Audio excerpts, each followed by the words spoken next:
Era hija de Tomás Abad y de Adelaida Perdiz.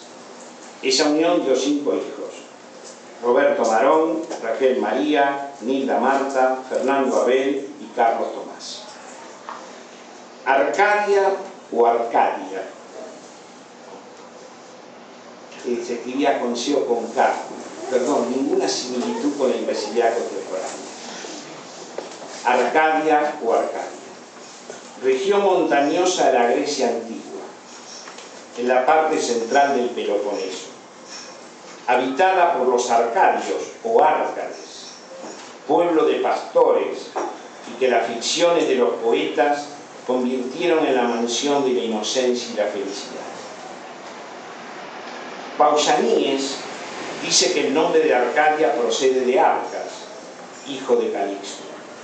Sus habitantes confesaban que eran anteriores al nacimiento de Júpiter y se llamaban proselenos, es decir, anteriores a la luna.